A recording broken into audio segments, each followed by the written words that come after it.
Hey, what's going on guys? Jarek120 here of Disturbed Reality, teaching you another powerful card trick tutorial so you can go out and perform magic to real people, because I'm going to be hosting contests in the future that require you to go out and actually perform. So I'm trying to teach you how to actually be a magician, not just learn magic. With this card trick, we are going to need 2 cards. Let's go with the 2 Red Hot Queens. Queen of Hearts. All women will leave you with a black heart feeling dead inside. This is the Alpha Kappa deck of playing cards. This is a Disturbed Reality playing cards. If you would like this deck of cards, you can message me on Instagram or Twitter. Slide into my DMs at Jarek120. Pretty easy to get a hold of. Once we have our 2 lovely assistants, we're going to have our spectator pick a card, any card. Ha! Classic! 10 of Hearts in this case. Let them put it back into the middle of the deck somewhere. Let them sneak one last little peek at it, and what we're going to do is have our lovely assistants do a little sandwich of their own, and these 2 cards are going to help us find the spectator's selected card. With just a snap of the finger and a flick of the wrist, 1 card comes out to reveal the 2 women really got a thing for a perfect 10, being you. But it's only perfect if you practice perfectly. Perfect practice makes perfect. Let's learn how to do it. This trick can be relatively quick and easy, and like a lot of tricks, it can be over just like that, or you can spread it out. You can check out a variation with a more advanced version of this trick on the Russian Geniuses channel. I'll leave a link to his video in the description. He has a beautiful way of manipulating the cards and using a clip shift.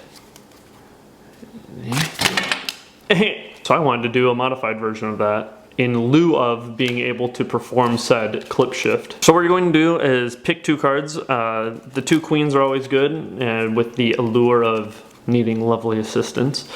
Have your spectator pick a card, and again, this is just the way that I did it. Once they have a card, you can fan through or control the card to the bottom any way possible, and I like to do it relatively fast using the pass. You could have them put it on top, and you could get a pinky break above that and do undercut, keep that break, undercut, and keep undercutting until you get to that spot, and we have our card on the bottom. What I did was I fanned through the cards and I let them put in the middle. You do let them put in the middle, but you're going to squeeze down on this pack, so no matter how much they try to force this card in, it's going to stop. It's not going to be able to get in all the way. So just squeeze tight, let them put it in, and it's nice that it protrudes like that a little bit, because you want to lift the cards up so they see them and they can see where their card is out. We got the 8 of clubs over here. Now what's cool is you can either close the fan like this with one hand, and we can see there's our spectator's card right there, the one that we need. And basically what we're going to do is pass it to the bottom. So you can do the method where you close it just simply and easily like that, or if you have learned on this channel before or have learned the method to close the deck of cards with one hand, it's relatively easy. You got this fan, and you're just going to start spinning the cards inward with your fingertips as such. I closed the cards with one hand, hold tight, push it in, let them see it one more time. If I close the deck, look at that, it's protruding out. Easy for me to slide in to square the cards up, get a pinky break, and do some variation of the pass.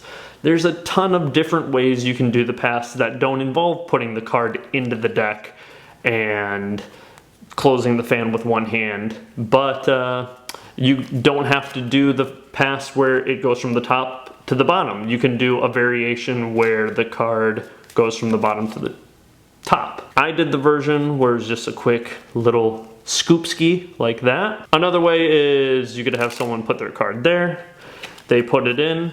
What you're going to want to do is let them see it one more time, so you can come over and do a tabletop tap, and now it's on the bottom. Either way, there's 1,000 different ways to do the same thing. You want to get the spectator's card on the bottom of the deck. And what I did was fan, push in, let them see it, Queen of Spades, close the fan, come over with the pinky, and do the invisible pass. But when it's done in full speed, now you have the inside advantage. You're on this side of the table. You're on the magician side of the table, so you are seeing it exposed. But to them, it's going to be relatively invisible getting that card to the bottom. Once you've controlled the card to the bottom of the deck, you are going to have this one last final move, which can be relatively easy or can be quite difficult. But you put one of the queens down below and the other up top, and you're going to outjog the bottom queen over, so you can grip with your fingers on the spectator's selected card. So when you do this shootout motion, all the cards should fly out except the spectator's selected card. Now, what I'm noticing is when you go hand to hand, it's relatively difficult going from right hand, shooting the cards over and catching it. You really got to commit to this shooting action. It reminds me of another different way that you may be able to do it, where the spectator's card's on the bottom, and if you're at a house party or something or other, you can make it a little more dramatic by chucking the deck at like the couch or something if you don't quite care for the cards. So you take it, shuck the whole deck at the couch, all the cards should come flying out except the spectator's card. That's just going to be a trial and error, what works best for you, but that you really just got to commit to shucking those over. You might grab some extra cards, just know that the very bottom card is the one that you need, so you can just, if you get something like this going on, you can just flick away some of the cards and you're left with the spectator's selection. Their selected selection. Thanks for watching. I'm Jarek120 of Disturb Reality, and this is Bill the dog, and I'm teaching you powerful magic integrated with social dynamics, teaching you how to actually go out and be a magician and perform, because you're going to want to learn how to perform. Hopefully that's why you're here, because I'm going to be hosting a contest once this channel hits 900,000 subscribers that's going to, if you choose to participate, require you to go out and perform for strangers. That's just a little heads up.